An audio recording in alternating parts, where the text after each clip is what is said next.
noches. Bienvenidos a la 2 de Televisión Española, al programa Qué grande es el cine. Hoy vamos a ver la película de los hermanos Taviani, La noche de San Lorenzo. Es una película que tuvo en su momento un gran prestigio, una gran acogida crítica y yo diría que también popular. Por lo menos en Europa la película, en Italia fue un éxito, en España recuerdo que también, y que es una película que más allá de haber conseguido en el Festival de Cannes el premio de la crítica, que también me parece que fue el premio que ganó en Nueva York, el premio de la crítica de Nueva York, es una película que fue muy bien acogida. Los hermanos Taviani en ese momento creo que gozaban también de su punto máximo de popularidad.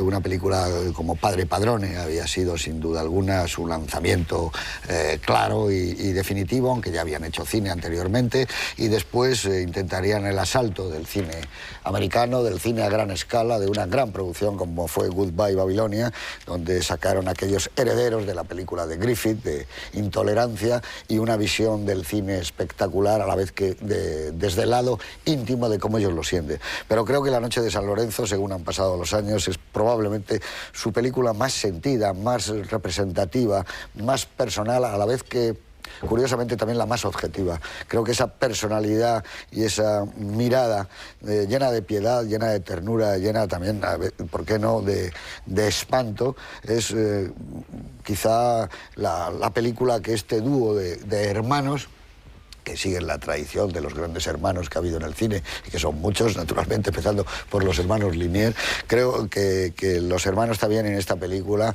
han mostrado el horror sin paliativos, más allá de que el enfrentamiento fuera con tropas alemanas, que estuviera la invasión entrando los norteamericanos. Creo que es una visión de una guerra civil, como todas, naturalmente, terrible, despiadada y como dirían ellos, nonsense, sin ningún tipo de sentido.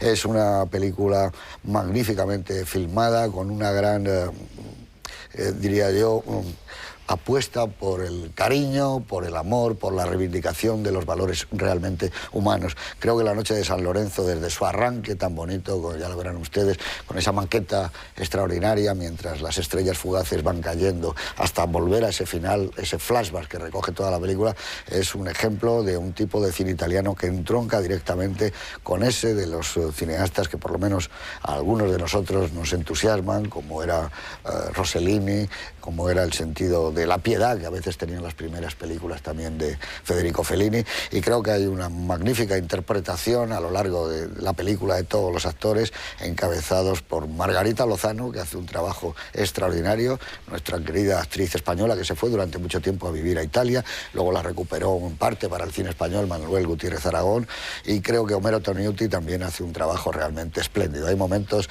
de una intimidad en los personajes que están filmadas con esa especie de distancia llena de respeto y prudencial con que hay que filmar ese tipo de escenas. Pero bueno, señor Cobo, muy buenas noches. Buenas noches, Luis. Tú como gran experto, especialista en el cine italiano, creo que La noche de San Lorenzo marca también una especie de tratar de encontrarse con algo que se había perdido durante mucho tiempo, ¿no? Sí, porque los Taviani, además, que han empezado muy temprano, ya han empezado en los 54, después de acabar su carrera en la universidad, hicieron primero un corto sobre San Miniato, que tiene una historia parecida a las que vemos aquí, y eso lo hicieron con Zavattini, o sea, pero en el 54, o sea, que todavía estaba muy, muy vigente el neorrealismo. Y después, toda la primera parte de su carrera tiene esta característica sociopolítica, que les llevó a la denuncia concretamente y a la utilización de actores no profesionales.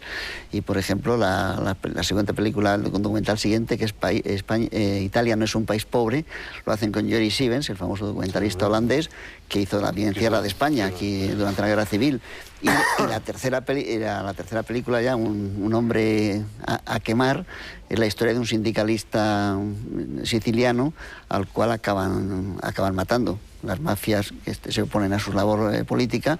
O sea que realmente toda esa primera parte está así. Y luego ya creo que Padre Padrone realmente es una película en la que se demuestra ese amor que ellos tienen por el mundo del campesino, por la gente desasistida, la gente que tiene dificultades para emerger en una sociedad que estaba ya cambiando mucho, sobre todo después de estos primeros años después del fascismo. Pero a mí me preocupa mucho en la película el situarme bien en ella en cuanto al hecho histórico, porque están unos americanos, 44, están los ¿no? alemanes, sí. 44. Pero justamente la historia cuenta la película, hace dos meses y medio, que Roma ya ha sido liberada. Incluso yo, viendo libros antiguos, así muy recientes después de la guerra, resulta que en esa época ya ha habido un encuentro en tierra italiana entre Patton, está también Eisenhower, está Roosevelt. En otro momento acude, en esa zona ya liberada, acude Churchill. Hay una entrevista de Churchill con Pío XII.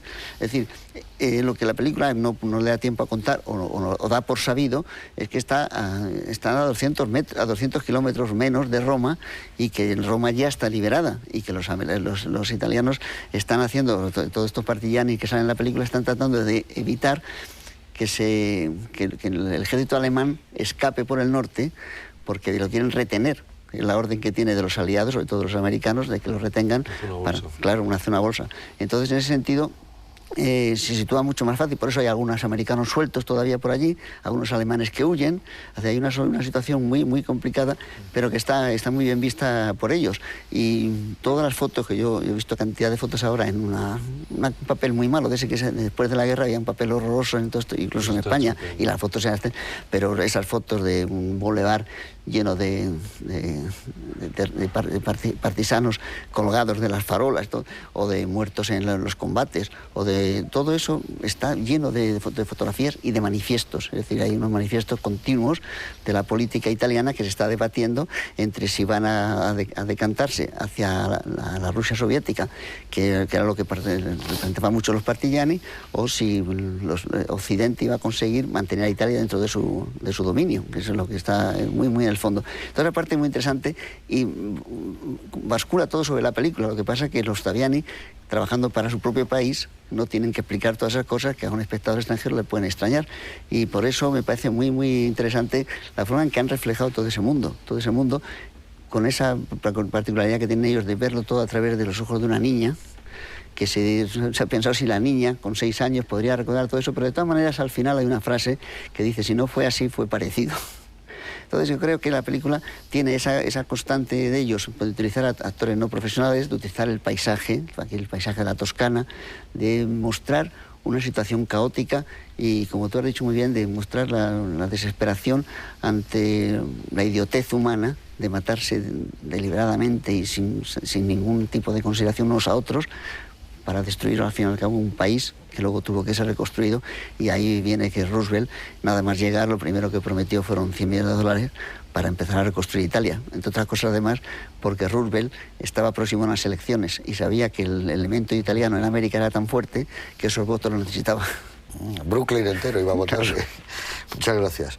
Antigua Preciado, buenas noches. Hola, buenas noches. Háblanos algo de la noche de San Lorenzo. Pues a mí me ha llamado mucho la atención, bueno, es la historia del horror, del absurdo, de una guerra vivida muy de cerca. Como dice Juan, el objetivo lo pone en los ojos de la niña y en los ojos de ese anciano maravilloso que es francamente estético, y de todos los protagonistas son especialmente guapos, incluso una de las mujeres que en un momento determinado pues habla de que no es guapa, pero que se hace bella a través de la mirada de los hombres. Bueno, el caso es que es una película absolutamente estética, que demuestra el horror del absurdo de la guerra, pero a mí me ha llamado la atención fundamentalmente ver que en medio de ese desastre de huida sin sentido, de matar al hijo de un vecino, a una anciana, que está de escenas muy dolorosas, lo que prevalece, probablemente en las guerras prevalece, es la fuerza de la vida. Y la vida consiste en muchos ratos en comer, en beber, en amar y en cosas muy elementales. Y entonces hay escenas maravillosas donde estas personas destruidas que huyen hacia el absurdo, porque no huyen hacia ninguna parte, no saben hacia dónde huir, sienten la fuerza de esas cosas tan fundamentales que incluso en las guerras, yo afortunadamente no he vivido ninguna guerra, pero todo el mundo cuenta que en las guerras prevalecen sobre la miseria, sobre el horror, sobre el desastre, sobre la suciedad. Entonces, a mí eso me ha gustado especialmente, el quedarme atrapada en escenas de un erotismo fantástico, que luego comentaremos, En ver, bueno, pues que siempre hay una pequeña esperanza, a pesar de que, como decía Juan, la estupidez de crearnos dolores añadidos a los que ya tenemos en la vida cotidiana, pues es absolutamente ridículo. Los Taviani, pues, eran santos de nuestra devoción en la juventud, eran pues esos realizadores italianos comprometidos que veíamos con tanto entusiasmo en aquella época. Y hay otra cosa maravillosa en la película que se fijen los espectadores, que es la música, que es una maravilla, porque el músico, no recuerdo, es Nicola Piovani,